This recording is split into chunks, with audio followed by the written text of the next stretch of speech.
주일 영상 예배를 시작하겠습니다. 찬송가 341장을 함께 부르시겠습니다. 341장입니다.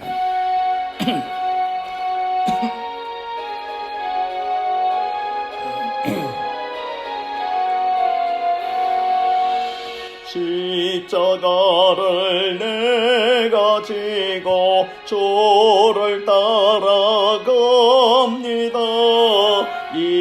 이제부터 예수로만 나의 보배 삼겠네. 세상에서 복이 영화 모두 잃어버려도 주의 평안 내가 받고 영생복을 얻겠네. 주도 곤욕 당했으니 나도 곤욕 당하리. 세상 사람 간사하나 예수 진실합니다. 예수 나를 사랑하사 빛난 얼굴 보이면 원수들이 미워해도 염려할 것 없겠네. 내가 핍박 당할 때에 주의 품에 안기고 세상 고초 당할수록 밝은 위로 받겠네. 주가 주신 기쁨 외에 기뻐할 것 뭐냐. 주가 나를 사랑하나 기뻐할 것뿐일세. 아멘. 오늘 우리에게 주시는 하나님의 말씀은 신약성경 마태복음 9장 18절에서 22절까지 말씀이 되겠습니다. 신약성경 13페이지입니다. 신약성경 13페이지 마태복음 9장 18절에서 22절까지 말씀을 제가 읽습니다. 예수께서 이 말씀을 하실 때에 한 관리가 와서 절하여 이르되 내 딸이 방금 죽었사오나 오셔서 그 몸에 손을 얹어 주소서. 그러면 살아나겠나이다 하니 예수께서 일어나 따라가심에 제자들도 가더니 12해 동안이나 혈루증으로 앓는 여자가 예수의 뒤로 와서 그 크돛가를 만지니 이는 제 마음에 그 크돛만 만져도 구원을 받겠다 함이라. 예수께서 돌이켜 그를 보시며 이르시되 딸아 안심하라. 내 믿음이 너를 구원하였다 하시니 여자가 그 즉시 구원을 받으니라. 아멘. 이 말씀에 귀한 은혜가 있으시기를 바랍니다. 오늘 이 말씀을 가지고 희망의 새 아침을 맞이하는 방법이라는 제목으로 말씀을 묵상하려고 합니다. 우리 잠깐 기도드리시겠습니다. 은혜로우신 아버지 하나님 고맙고 감사합니다. 항상 우리에게 신령한 것을 주시기를 원하시고 항상 복된 자리에 우리를 인도하시기를 원하시는 아버지 하나님, 오늘도 거룩한 주일을 맞이했지만은 우리가 자유롭게 활동하며 자유롭게 아버지 하나님 앞에 나와서 예배드리지 못하고 영상으로나마 우리 각 처소에서 하나님 앞에 엎드려 예배할 수 있는 귀한 은혜 주신 것을 감사합니다. 어렵고 힘들고 여러 가지 고난 가운데 있는 우리들이지만은 아버지 하나님께서 함께 하심으로 말미암아 우리의 마음에 참 평안이 임하게 하시고 아버지 하나님 앞에 영광 돌리는 아름다운 삶을 오늘도 새롭게 결단하는 우리 성도들이 다 되게 축복해 주시옵소서. 이 예배 시간에 허락하신 말씀을 통해서 아버지 우리 모두가 다 새 힘을 얻고 아버지 하나님 앞에 바로 세움을 받고 하나님의 뜻을 이루기에 부족함이 없는 우리 온 성도들이 다 되게 인도하여 주시옵소서. 예수님 이름으로 감사하며 기도드리옵나이다. 아멘. 마게도냐의 영웅 알렉산더 왕은 세계를 정복하는 길에 오르면서 자기의 가지고 있던 재산이나 토지 등을 다 친구들에게 골고루 나누어 주었습니다.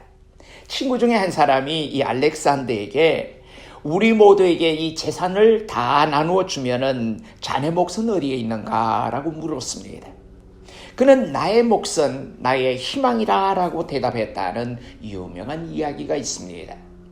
이와 같이 희망은 재산입니다. 여러분, 우리가 지금 큰 것을 가지고 있지는 않지만은 내 마음 속에 희망이 있다고 하는 것은 내가 큰 부를 축적한 것이나 다름이 없는 것입니다. 희망이 없는 사람은 가난한 자라고 말할 수가 있습니다. 여러분이 잘 아시는 헬렌 켈러는 미국 엘라바마주 농촌에서 태어났습니다. 그녀는 생후 6개월 만에 벌써 말을 하기 시작했을 정도의 수재였습니다. 그러나 불행하게도 열병을 앓다가 듣지도 보지도 말도 못하는 불구의 몸이 되었습니다. 그러나 그녀는 이런 불운을 극복하고 훌륭한 사람으로 성공한 결과를 우리는 잘 압니다. 그녀는 불운 속에서도 희망을 저버리지 않았습니다. 꿈이 이루어지지 않는다고 그 꿈을 포기하지 않았습니다. 그리고 그녀가 남긴 유명한 말이 있습니다. 희망은 사람을 성공으로 이끄는 신앙입니다. 희망이 없으면 아무 일도 성공할 수가 없습니다. 여러분, 우리가 무슨 일을 하면서 희망을 가지고 그 일을 하면은 성공할 가능성이 그만큼 높아지지만은 희망이 없이 안 될 거라고 생각하고 우리가 일에 접근을 하게 되면은 그 일은 반드시 우리가 이루지를 못할 수 있다는 말씀입니다. 오늘 본문 내용을 보면은 12년 동안을 혈루병으로 앓던 여인의 이야기가 나옵니다. 그녀는 예수님께로 나와서 옷자락을 만짐으로 병이 낫고 예수님께로부터 따라 안심하라, 내 믿음이 너를 구원하였으니 평안히 가라고 하는 귀한 선언을 받았다는 내용이 본문에 나옵니다. 여러분, 이 여인을 한번 가만히 살펴보십시다.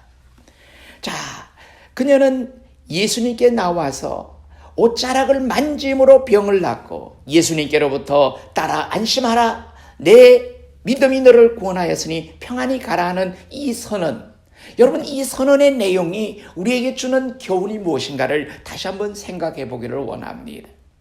이 여인을 보십시오. 절망 가운데서 번민하고 괴로워하는 그런 여인이었습니다. 이제 혈류병을 가진 이 여인에 대해서 한번 살펴보려고 합니다. 혈류병은 부인병의 일종입니다. 쉬지 않고 계속해서 하혈을 하는 특징을 가지고 있습니다. 그때 당시만 해도 고칠 수 없는 불치병이라고 말합니다. 사람이 병들면은 외롭고 서럽습니다. 병들면은 또 괴롭습니다. 몸만 아픈 게 아니라 마음도 괴롭습니다. 세상 말로 병은 자랑하라고 하는 말도 있습니다만은 이 여인은 자기의 병, 자기가 지금 가지고 있는 혈류병은 자랑할 수 없음을 병이라고 하는 것을 너무나 잘 압니다. 다른 이들이 알게 되면은 수치스럽다고 느껴질 수 있는 그런 병이기 때문입니다. 자, 이 병 때문에 이 여인은 모든 것을 다 빼앗긴 것입니다. 남편의 사랑도 빼앗기게 된 것입니다. 사람에게 버림받고 몸은 아프고 마음은 괴로웠을 것입니다. 건강은 잃었을 것입니다. 사람에게 건강같이 귀중한 것이 어디에 있겠습니까? 그러나 이 여인은 이미 건강을 잃은 지 오래되었습니다. 물질도 병 고치느라고 다 탕진해 버렸을 것입니다. 마가복음 5장 26절에서 많은 의사에게 많은 괴로움을 받았고 가진 것도 다 허비하였으되 아무 효험이 없고 도리어 더 중하였던 차에라고 증언하고 있는 내용이 나옵니다. 또한 성전에도 들어갈 수 없게 되었습니다. 구약성경 레위기 15장 19절로부터 32절까지의 내용을 보면은 혈루증을 가진 사람은 성전에 들어가지 못하게끔 되어 있습니다. 혈류병자들은 사람들이 자기에게 다가오면은 꼭 문둥병자들이 하는 것과 같이 자기 스스로 한 손으로는 입을 가리고 다른 것으로는 부정하다, 자신을 부정하다고 다른 사람들에게 외쳤던 것입니다. 얼마나 부끄럽고 처량하게 느껴졌겠습니까? 하루에도 몇 번씩이나 죽고 싶었을 것입니다. 그런데 이 여인은 예수님을 만나게 되었습니다. 안심하라, 내 믿음이 너를 구원하였으니 이제는 평안히 가라 하신 말씀을 듣게 됩니다. 이 여인은 이런 주님의 음성을 들으면서 아주 차원 높은 결의와 희망을 갖게 되었을 것입니다. 이전에 이 여인은 사랑을 잊어버렸습니다. 고독한 존재가 되었습니다. 사람에게는 가난보다도 더 힘들고 더 어려운 게 있습니다. 바로 고독이라고 하는 것입니다. 여러분, 요즘 현대인들이 갖는 병 중에서 고독사라고 하는 것이 있습니다. 혼자 외롭게 있다가 쓸쓸하게 기력이 없이 쓸쓸히 혼자서 죽어가는 것을 고독사라고 합니다. 바로 남에게 버림받을 때 얼마나 고독한지 모릅니다. 남이 자기를 알아주지 아니하고 자기를 떠날 때에 얼마나 상처를 받는지 모릅니다. 남편의 사랑을 받을 수 없는 것, 아무도 사랑하여 주지 않는 것, 이게 얼마나 고통스러운 일이겠습니까? 그런데 이 여인에게 사람의 환경이 바꾸어지는 날이 왔습니다. 기쁨의 날이 찾아왔습니다. 광명의 날이 찾아왔습니다. 혹시 절망의 상태에 있는 분은 안 계십니까? 희망을 가지십시오. 삶의 환경이 바뀌어지는 시간이 반드시 찾아옵니다. 어떻게 하면 절망을 극복하고 희망의 새 아침을 맞이할 수 있을까요? 첫째로 예수님을 만나야 합니다. 사람에게 만나면 참으로 중요합니다. 태어날 때 부모를 잘 만나야 합니다. 어릴 때는 친구를 잘 만나야 합니다. 청년 시절에는 배우자를 잘 만나야 합니다. 세상 살아가는데도 사람들을 잘 만나야 합니다. 자, 이 혈루병 걸린 여자에게 있어서는 지금까지 만난 사람들이 자기에게는 아무것도 준 것이 없습니다. 만나지 않아도 될 사람을 만난 것입니다. 그들은 한결같이 실망을 안겨주었습니다. 그의 삶에서 보람을 찾지 못하였습니다. 유익이 없었습니다. 그러는 중에 예수님을 만나고 싶은 마음에서 예수님을 찾아간 것입니다. 예수님을 만났습니다. 예수님은 그녀에게 소망을 주었습니다. 그녀는 가치도 모르고 의미 없는 나날을 절망 가운데 살아왔습니다. 그러다가 예수님을 만난 것입니다. 여러분도 혹시 절망의 상태에 빠져 있을 때가 있습니까? 힘이 드십니까? 예수님을 만나시기를 바랍니다. 예수님은 영원한 소망이 되십니다. 그런데 이 여인이 예수님을 만나게 되는 동기가 있었습니다. 첫째는 예수님에 관한 소문을 들었습니다. 사람들이 왜 불행해집니까? 잘못 듣고 잘못 판단하고 잘못 실행하기 때문입니다. 무엇보다도 잘 듣는 것이 중요합니다. 로마서 10장 17절에서 믿음은 들음에서 난다 하고 있습니다. 말씀을 자꾸 들으면 그 마음속에 확신이 생기고 믿음이 생깁니다. 그래서 설교를 듣게 됩니다. 은혜로운 간정을 듣게 됩니다. 체험기를 듣습니다. 그때의 믿음이 생깁니다. 나도 그렇게 할 수 없을까 하는 영적인 욕구를 가지게 됩니다. 좋은 소문을 들어야 합니다. 은혜로운 말을 들어야 합니다. 여러분은 요즘 무슨 말을 듣고 계십니까? 어떤 사람이 다른 사람을 비판합니다. 처음 들을 때는 그렇지 않아. 두 번째 들을 때는 속으로 그럴 수도 있나? 하는 의심이 생기게 됩니다. 세 번째 똑같은 이야기를 들으면 그래 가만히 생각하니까 그런 것 같기도 해 라고 말합니다. 자꾸 들으면은 나중에는 결국 인정을 하게 되고 그 말을 또 다른 사람에게 전하고 있는 자신을 발견하게 됩니다. 은혜로운 말을 들으면은 희망이 넘치게 됩니다. 그리스도의 사람들은 복음을 들을 줄 알아야 합니다. 하늘의 소식을 들을 줄 알아야 합니다. 무슨 말입니까? 예수님은 모든 것을 하실 수 있다는 말을 들어야 하는 것입니다. 믿음에는 불가능이 없다는 사실이 증명되어진 그 간정을 들어야 합니다. 예수님의 사랑의 소리를 들어야 합니다. 죄는 미워하지만 사람은 사랑하신다는 말을 들어야 합니다. 예수님은 병은 미워하시지만 병든 사람들은 사랑하시고 고쳐주신다는 소문을 들어야 합니다. 소문을 듣고서 예수님을 찾아온 것입니다. 둘째로 이 여인의 생각이 바뀌어졌습니다. 그래서 예수님을 찾게 된 것입니다. 어려움을 극복하려면 생각 자체가 바뀌어야 하는 것입니다. 모든 것은 생각 여하에 따라서 얼마든지 달라질 수가 있는 것입니다. 사람들 중에 잘 해나가다가 실패의 인생을 걷게 되는데 이는 생각이 잘못되었기 때문에 오는 결과일 때가 많이 있습니다. 다른 일을 미워하는 마음을 한번 가져보시면은 모든 게 다 믿게 보입니다. 다 부정적으로 보입니다. 좋게 생각하면은 모든 것이 다 좋고 아름답게 보이는 것입니다. 지금까지 혈루증을 앓던 여인은 나는 이제 이 병으로 죽어서 곧 공동묘지로 가게 되겠구나 생각하였을 것입니다. 예수님의 소문을 듣고는 이제는 나도 살 수 있는 길이 있겠다 생각을 하게 되었을 때 절망의 먹구름이 거치고 희망이 넘치게 된 것입니다. 나도 살 수 있다. 나도 행복한 가정을 가질 수 있다. 이런 생각을 하게 된 것입니다. 사람이 행복하다는 것은 어디에서부터 시작되는가 하면은 바로 마음에서부터 시작되는 것입니다. 나는 행복하다고 생각하여야 행복해지죠. 나는 행복하다. 나는 사람을 잘못 만났다고 나는 불행하고 나는 사람을 잘못 만났다고 생각하는 이는 결코 행복해질 리가 없는 것입니다. 병도 어디에서부터 시작되는가 하면은 마음에서부터 시작된다고 하는 것입니다. 마음이 병들면은 육체도 병듭니다. 어려움을 극복하고 찬란하고 자랑스러운 삶을 살아가려면은 마음의 자세, 우리의 생각부터가 달라져야 하는 것입니다. 실패하는 사람을 한번 보십시오. 얼굴에 근심이 있어 보입니다. 삶에 자신감이 없어 보입니다. 이것을 우리는 기가 죽었다. 저 사람 기가 죽어 산다 이렇게 말합니다. 예전부터 모든 병은 기에서부터 온다고 했습니다.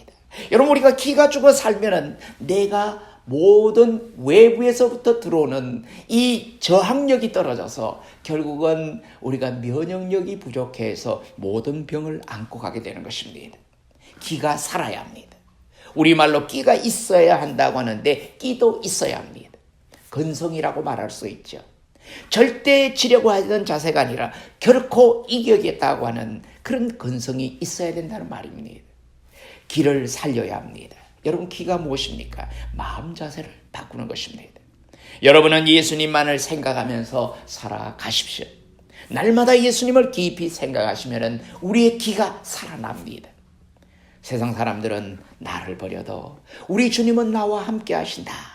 다른 이들은 나를 몰라도 예수님은 나를 아신다. 이런 생각을 가져야 하는 것입니다. 중국에 노나라의 재경이라고 하는 목수가 있었습니다. 그는 목공 솜씨가 아주 달인의 경지에 이르러 사람들을 놀라게 했습니다. 특히 검은고 제작엔 따라올 사람이 없었습니다. 이 소문이 왕에게까지 알려져서 재경은 왕 앞에 서게 되었습니다. 왕이 물었습니다. 그대는 무슨 기술로 훌륭한 악기를 만드는가? 이에 이 재경이라는 사람은 겸손한 마음으로 다음과 같이 대답했다고 합니다. 저는 사흘 동안 다른 거 생각하지 않고 오직 악기만 생각합니다. 다시 닷새를 보내면 사람들이 칭찬하건 비난하건 동요되지 않습니다. 다시 이래를 보내면 조용한 마음에 검은고가 떠오릅니다. 그러면 비로소 산에 올라가서 나무를 구해서 검은고를 만듭니다. 여러분도 항상 예수님을 생각하시기 바랍니다. 그분의 사랑을 생각하십시오. 그 다음에는 잘 될 것이라고 생각해야 하는 것입니다. 지금까지는 잘못된 게 많았지만 앞으로는 잘 될 것이라고 생각해야 하는 것입니다. 좋은 것만 생각하고 살아가면 좋아질 것입니다. 그리고 잘 하려고 생각해야 합니다. 지난날에 실패하고 잘못된 것만을 생각하면 결국은 나는 부정적인 요소를 안고 불행하게 되고 마는 것입니다. 이제부터 새롭게 잘해야 되겠다고 생각해야 모든 것을 잘할 수 있게 되는 것입니다. 예수를 잘 믿겠다고 생각하는 사람이 믿음이 좋아지게 되는 것이지 아무렇게나 믿고 적당히 믿겠다고 생각하는 사람이 믿음의 성장을 이루지를 못하는 것입니다. 셋째로 이 여인의 삶에 있어서 새로운 목표가 설정되었습니다. 나는 건강하게 되어서 보람 있게 살아야 한다. 다른 이들을 위해서라도 덕을 세우면서 살아가야 한다고 하는 목표가 설정되었을 때에 절망은 다 물러가게 되고 새로운 희망으로 넘치게 되는 것입니다. 사람이 아무리 힘들고 어려워도 삶에 대한 목표가 분명히 있어야 합니다. 자기가 하는 일에 대한 확신도 있어야 합니다. 그때 의욕이 솟아나고 어려운 일을 극복하면서 희망이 넘치는 삶을 살게 될 것입니다. 둘째로 절망을 극복하고 희망의 새 아침을 맞이해야 합니다. 희망의 새 아침을 맞이하려면 믿음의 접촉점이 분명해야 하는 것입니다. 예수님 앞에 많은 사람들이 몰려왔습니다. 군중들입니다. 그들 군중들은 예수를 구경하러 온 이들이 있었을 것입니다. 구경꾼은 원래 말들이 많습니다. 그 가운데는 비판하려고 온 자들도 있었을 것입니다. 비판하는 이들은 모든 것을 좋게 보려고 하는 것이 아닙니다. 좋지 아니한 방면을 들추어 말합니다. 근데 여인은 예수님을 통하여 병 고침을 받으러 온 것입니다. 구경꾼은 예수와 관계가 없습니다. 비판하는 사람은 약점만을 찾으면 된다는 것입니다. 그러나 이 여인은 예수님을 만나야 합니다. 예수님을 통하여 자신의 병이 나아야 한다고 하는 이 절박한 상황에서 온 것입니다. 그렇다고 만날 수도 말할 수도 없는 처지였습니다. 예수님의 옷에 손을 대었습니다. 실은 예수님의 옷자락을 붙잡았던 것입니다. 이는 예수님의 옷자락을 만지면 내 병이 나을 수 있다고 하는 확신에서 한 행동이었습니다. 이것이 바로 여인의 신앙의 접촉점이라고 하는 것입니다. 여러분에게도 이 신앙의 접촉점이 분명히 있어야 하는 것입니다. 이 여인처럼 확신해서 행하는 일이 있어야 한다는 말씀입니다. 오늘날 대부분의 사람들은 믿음은 있습니다. 하나님은 전능하신 분이라는 것을 믿습니다. 그 하나님은 나를 사랑하신다고 믿습니다. 엄청난 축복을 주시는 분이라는 것도 믿습니다. 예수 그리스도는 우리의 구주시며 주님이시라고 믿고 있습니다. 무한한 사랑으로 우리와 함께 계신 분이라고 믿는 이들이 많습니다. 성령을 믿고 있습니다. 우리를 인도하시고 위로하시는 분이라고 믿고 있습니다. 살아계신 하나님, 모든 것을 다 하실 수 있는 분이라고 믿고 있습니다.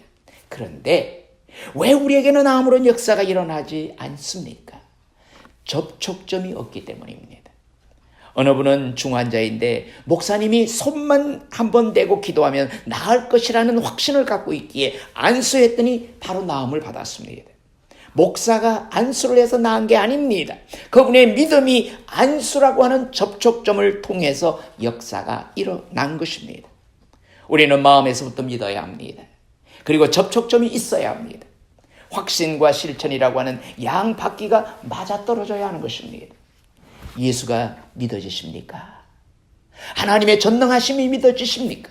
그러면은 여러분은 행복하신 분들이십니다. 여러분에게 놀라운 기적이 있을 것입니다. 이제는 접촉점을 찾아야 합니다. 어떤 분은 말씀이라고 하는 접촉점을 사용했습니다. 백부장을 보십시오. 그는 마음속으로 예수님께서 말씀만 하면은 어떤 병이라도 나을 수 있다고 확신하였습니다. 그 확신을 갖고 집에 가만히 있었더라면은 하인은 병으로 죽어설 것입니다.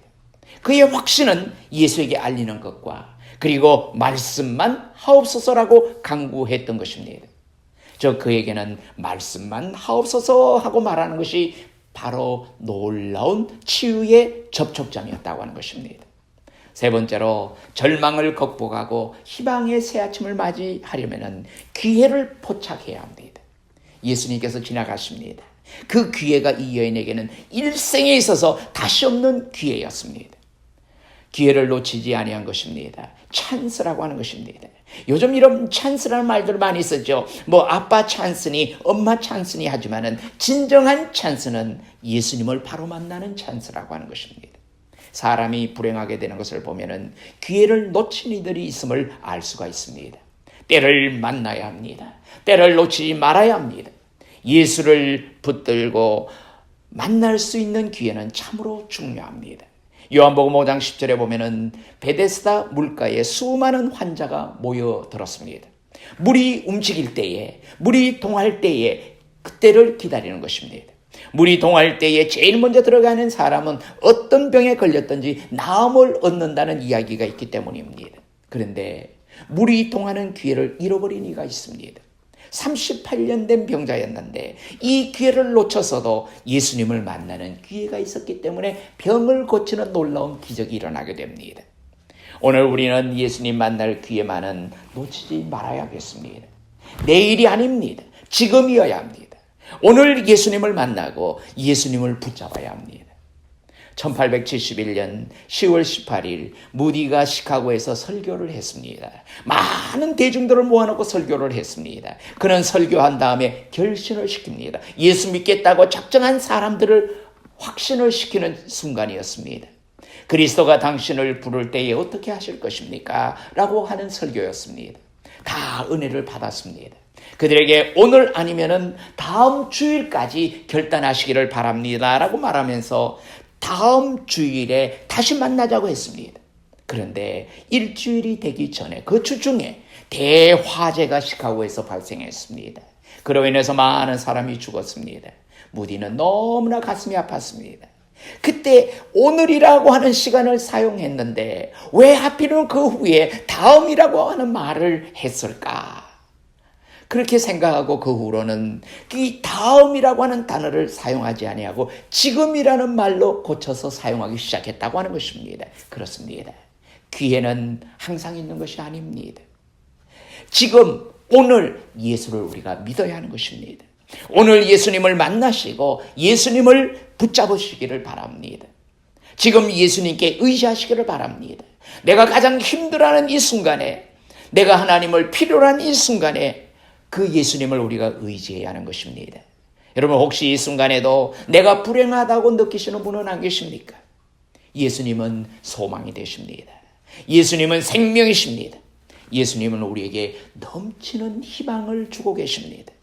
우리의 운명을 바꾸어 주십니다. 불행을 행복으로 변화시켜 주시는 은혜를 받는 귀한 성도들이 다 되시기를 주님의 이름으로 축원합니다. 기도하시겠습니다. 사랑의 아버지 하나님, 은혜를 고맙고 감사합니다. 여러 가지 어려운 여건 가운데서도 우리가 기대한 대로 흘러가는 것도 있고 우리가 기대하지 아니하는 다른 방향으로 갈 때가 얼마나 많이 있습니까? 때로는 우리가 희망을 갖다가도 절망에 빠질 때도 있고 우리가 모든 것을 쥐었다고 생각했다가도 모든 것을 놓는 허무함을 느낄 때도 많이 있습니다. 아버지 하나님, 오늘도 하나님을 의지하고 하나님을 믿고 일어나는 우리 성도들이 다 되게 축복해 주시옵소서. 오늘 우리에게 약속하신 아름다운 희망 있는 메시지를 통해서 이 말씀을 붙들므로 말미암아 우리로 하여금 희망을 여는 아름다운 아버지 마음들을 갖게 도와 주시옵소서. 우리에게 허락하신 이 희망이야말로 우리는 이 세상의 모든 어려움들을 극복하고 영원한 하나님의 나라에 이를 때까지 신앙의 절개를 지키고 우리에게 요구하신 신앙의 순결을 잘 간직하며 나가는 성도들의 아름다운 삶이 되게 축복해 주시옵소서. 그리하여 성도들이 계획한 모든 일들이 아름답게 주 안에서 열매로 나타날 수 있도록 복을 허락해 주시옵소서. 이제는 우리 주 예수 그리스도의 크신 은혜와 하나님 아버지의 무궁하신 사랑하심과 성령님의 감동 감화 교통 위로 인도하심이 절망적인 상황 속에서라도 희망을 버리지 아니하고 이 희망으로 새롭게 일어나고자 작정하는 우리 사랑하는 모든 성도들 머리머리 위에 이제로부터 영원히 함께 계시옵기를 간절히 축원하옵나이다. 아멘.